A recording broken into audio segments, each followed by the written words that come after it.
कपड़े धोने वाली बहू। शादी के पहले से ही विभा को कपड़े धोने का बड़ा शौक था। कभी नल के नीचे तो कभी तालाब के पास। अरे मेरी नीली वाली लुंगी नहीं दिख रही है। विभा की अम्मा, कहाँ रखी है लुंगी? अरे वो तो विभा ने परसों ही धोकर रखी थी आपकी अलमारी में, देखो वहीं होगी। वो ना मैंने आज धो दी, मुझे लगा कि गंदी हो गई होगी। अरे कैसे गंदी हो गई थी? उसे तो मैंने पहना भी नहीं। हे भगवान, इस लड़की के कपड़े धोने की आदत से परेशान हो गया हूँ मैं। जितना तो घर में राशन नहीं आता, उससे कहीं ज्यादा डिटर्जेंट पाउडर का खर्चा है। इसकी शादी करवा दो, शादी जाए अपने घर में ही करे काम, फिर चाहे घर के कपड़े धोने हो या पूरे गांव के।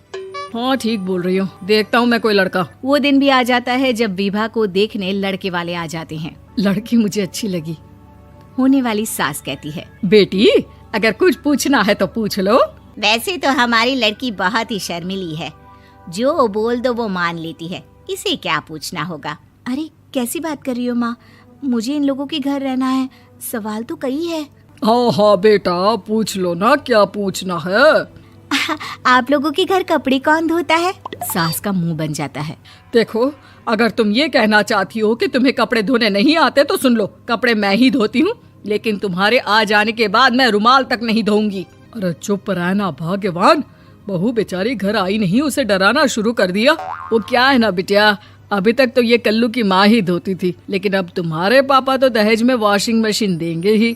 तभी विभा की माँ बोल पड़ती है, सवाल भी पूछा तो क्या। वैसे भाई साहब, मशीन की तो फिर भी कपड़े धोने की कैपेसिटी होती है। मतलब जो बिटिया दे रहे हैं ना विभा, इसे कपड़े धोने का बहुत शौक है। ये आप लोगों के क्या, आस पड़ोस गांव मोहल्ले सबके कपड़े धो दे और उफ तक ना करे। बाहर देखा नहीं आपने कितने कपड़े सूख रहे हैं? सब हमारी बिटिया ने ही तो धोए हैं। बस भी करो ना माँ, शर्म आ रही इतनी तारीफ सुनकर। और तो और एक दाग निकाल कर दिखाओ तो मान जाओ। हाँ अच्छा, माफ करना बेटा, मैंने गलत समझा। हमें तो रिश्ता बहुत पसंद है।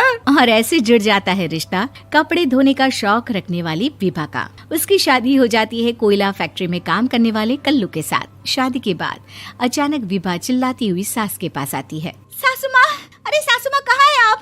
ये तो धोखा है, धोखा दिया आप लोगों ने मुझे। इसे ससुर के चक्कर के बारे में पता चल गया।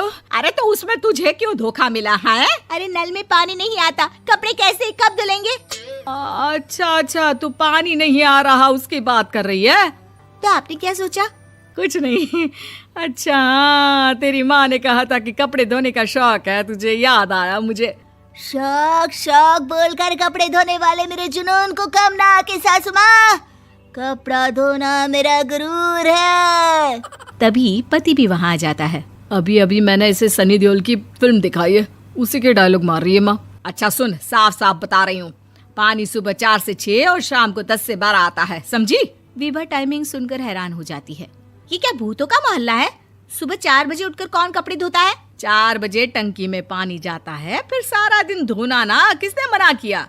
अरे कैसी बात कर रही हैं? 200 लीटर की टंकी में कितने कपड़े धो लूंगी मैं? सुबह ही उठ जाऊंगी मैं। अब क्या था, विभा सुबह 4 से लेकर रात के 12 बजे तक कपड़े ही धोती रहती। एक रोज सास पड़ोस से निकलकर कहीं जा रही होती है कि साथ वाली कहती है, हाँ कल्लू की माँ, जरा ये बताओ कि 2 साड़ी है, 2 ब्लाउज और एक पेटीकोट और एक नाड़े वाला लंबा कच्छा। हाँ तो? अरे तो क्या, कितना लोगी धुलाई ये बताओ। धोबन दिख रहे हैं हम क्या? हमारे पति सरकारी नौकरी से अभी रिटायर हुए हैं और बेटा सुपरवाइजर है कोयला फैक्ट्री में। धोबन समझ रखा है हमें? हाय रे कल्लू की अम्मा, माफ कर दो, वो तो मोहल्ले में यही सब बता रहे थे कि तुमने बहू को कपड़ा धुलवाने के काम में लगा दिया है। सास को पड़ोसन की बात सुनकर गुस्सा आ जाता है। वो घर पहुंचती है जहां घर के बाहर ही इतने सारे कपड़े सूख रहे होते हैं जितने कि किसी धोबन के घर पर। अरे ओ कल्लू की दुल्हन, बाहर निकल।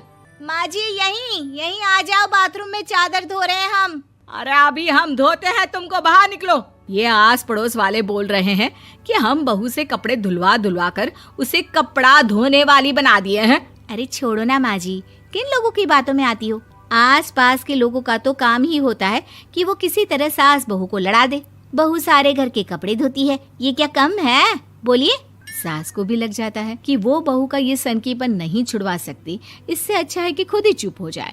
एक रोज सास और बहू मंदिर जाते हैं, जहाँ सास की साड़ी वहाँ खड़ी भीख मांगने वाली से मिलती है। माँ जी क्या बात है, आपकी साड़ी उस भिखारन से कितनी मिल रही है ना? हाँ हाँ देखो तो, दोनों की साड़ी मिल रही है। क्या बात है कल्लू की अम्मा, तुम खुद को तो अफसर की बीवी बताती हो और ऐसी सिंपल सी प्लेन साड़ी पहनकर घूमती हो। सिंपल और प्लेन नहीं है ये साड़ी। तो क्या सोने के धागे से फूल बने हैं? कुछ भी सासू माँ, कुछ भी। हाँ बने थे इस साड़ी में सोने के धागे से फूल। मेरे पति लेकर आए थे मद्रास से स्पेशली मेरे लिए 10,000 की।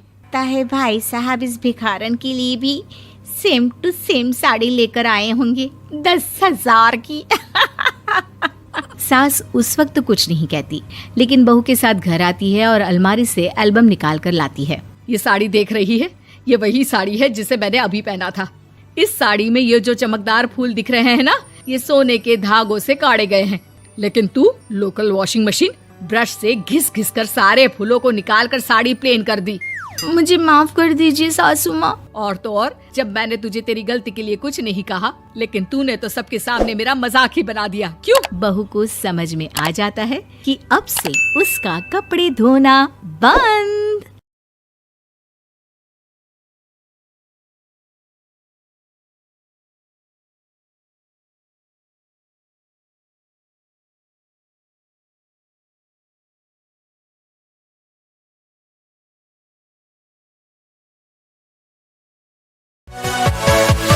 Yeah.